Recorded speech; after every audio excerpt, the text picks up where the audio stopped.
Chères auditrices, chers auditeurs, voici le dernier chapitre de la nouvelle Le Prix du pouvoir. Je me nomme Marcus Charret et ai le plaisir d'être votre narrateur. Je vous souhaite une très bonne écoute.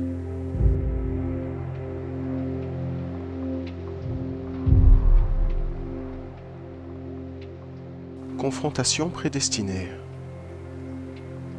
Mon cœur est sur le point de s'échapper de ma poitrine, je lui en sens la force. Lui et moi appréhendons la question que je m'apprête à poser. Je n'ose même pas imaginer l'énergie qui me sera nécessaire pour l'extraire de mes lèvres. Le voilà devant moi, assis à son bureau, à compulser ses sempiternels relevés. Il lève sur mon entrée un œil distrait, qu'il rabaisse aussitôt. « Qu'as-tu trouvé cette fois-ci » me demande-t-il négligemment. Il semble de bonne humeur. Moi pas. En d'autres circonstances, j'aurais déniché une réplique propre à consolider sa décontraction apparente, mais pas cette fois. J'ouvre la bouche. Je ne trouve pas les mots. Sur le chemin, duquel mes pensées en ébullition m'avaient caché tous les détails, j'avais préparé un nombre aussi incalculable de déclarations envisageables qu'elles me sont toutes devenues inutiles. Sa seule présence a décidément le don de museler mes ardeurs. Nulle surprise qu'il en impose si facilement à ses hommes. « As-tu décidé de me faire perdre mon temps, fils ?» À force de cogiter, je ne l'ai pas remarqué s'être carré dans son siège et me fixer avec une contrariété de circonstance. Je sens le sang refluer de mes joues. Je blanchis. Il le constate. Je ne lui laisse pas l'opportunité de me congédier, ou pire encore. La question sort, en l'état, irréfléchie, telle qu'elle m'était venue devant la diplomate. « Es-tu mon oncle ?»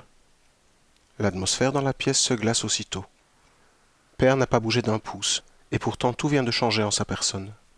Il n'a plus besoin de parler. La réponse à ma question, je l'ai eue en la posant. Extérioriser cette pensée, cette détestable pensée, m'a fait prendre conscience de la vérité telle que je l'avais toujours connue sans m'en rendre compte. Et lui, de comprendre que je sais maintenant. Peut-être n'aurait-il pas dû laisser s'installer ce silence entre nous. Peut-être un simple « non » aurait-il suffi à me faire rebasculer dans mon monde précédent. En fait, qu'aurais-je espéré l'entendre, ce « non » ? Mais il n'est pas prononcé, et avec son absence, c'est le deuil de ma vie comme je l'ai connu qui s'engage. L'homme que j'ai face à moi, mon modèle, mon guide dans l'adversité, celui sur lequel repose la structure même de toute notre gloire présente, cet homme n'est pas mon véritable père. Et pourtant il l'est bien, pour m'avoir élevé, éduqué, pour avoir pris soin de moi. Mon âme se déchire, littéralement. « Pourquoi ?» arrivai-je enfin à souffler.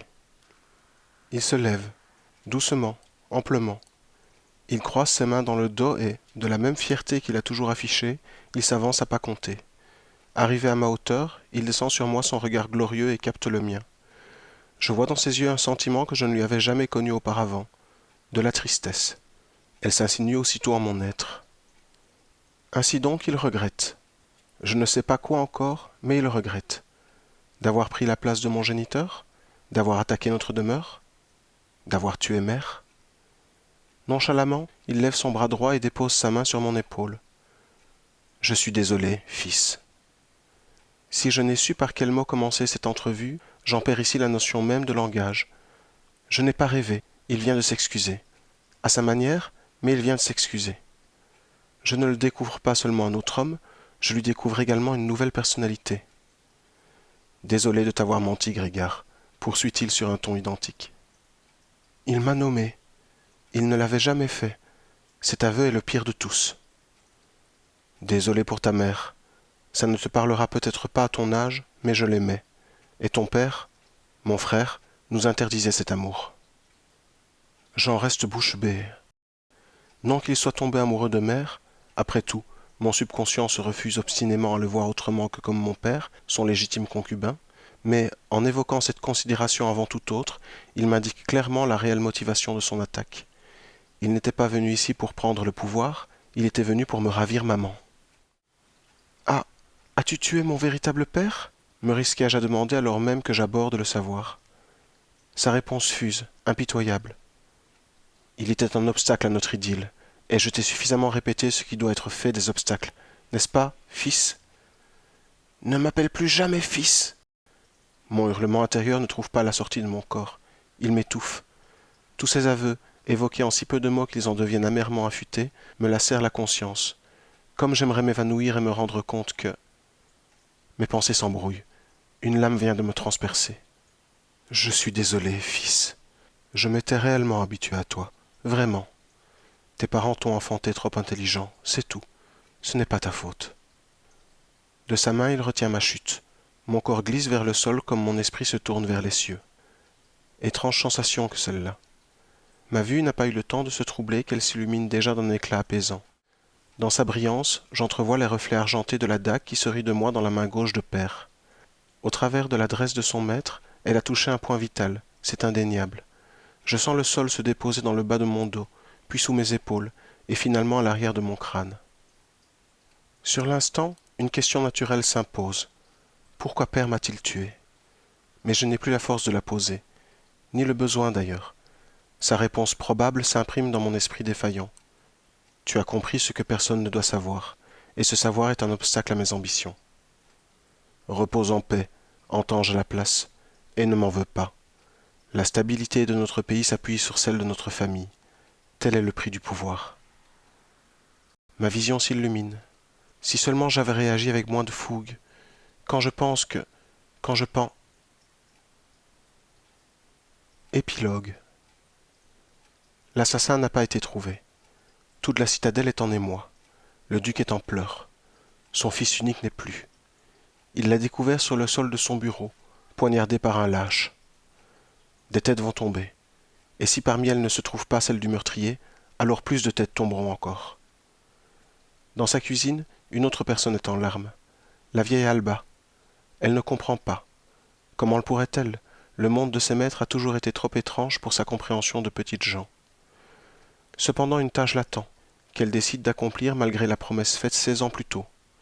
Car désormais, plus rien ne la force à garder seule la charge de ses mots intimes, de ces mots dévastateurs qu'elle lui avait partagés après la naissance. Le besoin de les emporter dans sa propre tombe s'est envolé avec la mort prématurée du jeune maître.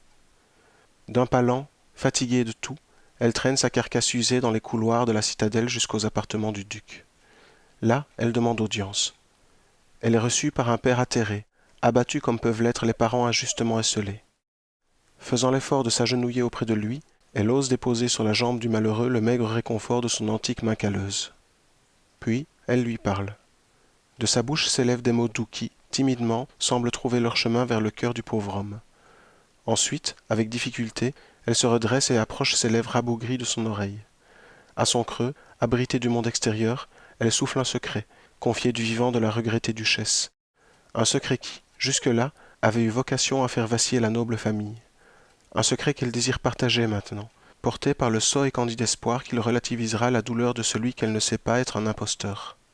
Ce dernier, inconscient du mal qui va lui être infligé, attache sa conscience faussement vacillante aux mots qui le pénètrent et, la vérité dévoilée, relève brusquement sur sa servante bienveillante un regard livide.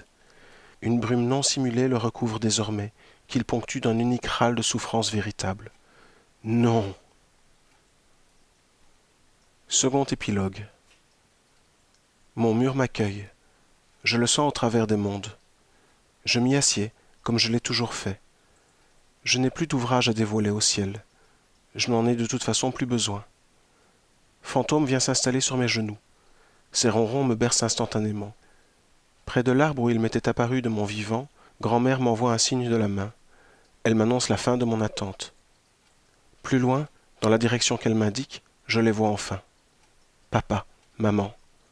Désormais, je ne serai plus jamais seul. Fin.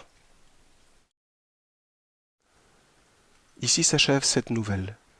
J'espère qu'elle vous aura plu et vous remercie d'avoir partagé cette aventure avec moi. Je vous souhaite une très bonne fin de journée à toutes et tous.